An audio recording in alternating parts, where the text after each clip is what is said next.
महाराष्ट्र की सियासत में सियासी संकट अब भी गहराता हुआ नजर आ रहा है।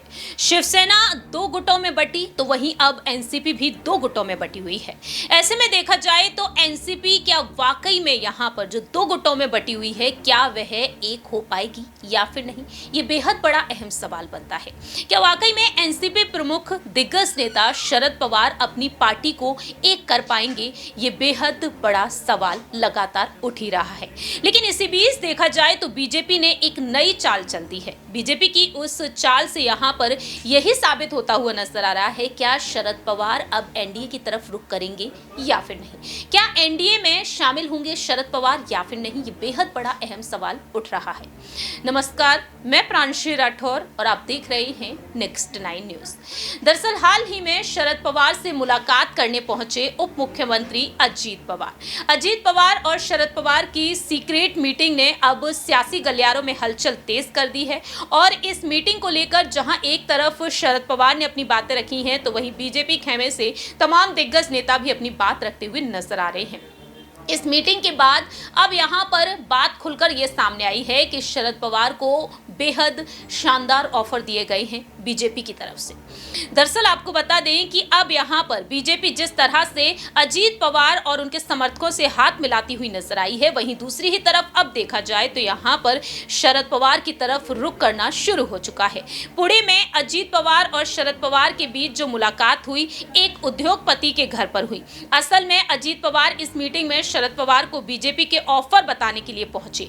दावा किया गया है कि अब पृथ्वीराज चव्हाण की तरफ से यहाँ पर उन्होंने डंके की चोट पर अपनी बात रखी है। आपको बता दें कि महाराष्ट्र के पूर्व मुख्यमंत्री और सीनियर कांग्रेस नेता पृथ्वीराज ने अपनी बात रखी।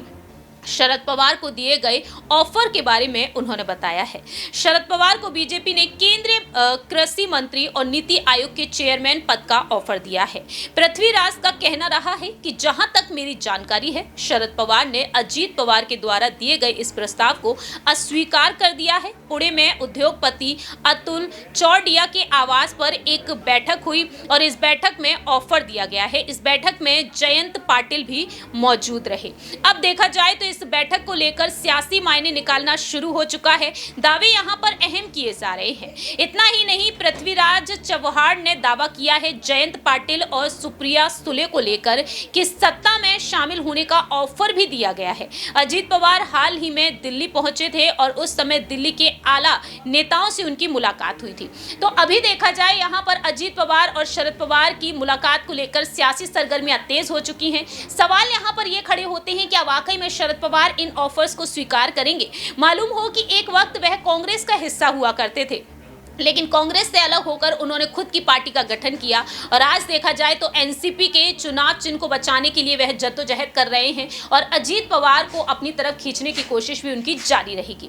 देखते हैं कि आखिरकार यहां पर वक्त के साथ साथ क्या कुछ बड़ा सियासी दांव खेलने में बीजेपी यहां पर कामयाब होगी या फिर नहीं। इस खास रिपोर्ट में इतना ही। बाकी की तमाम अपडेट्स के लिए आप देखते रहिए नेक्स्ट 9 न्यूज।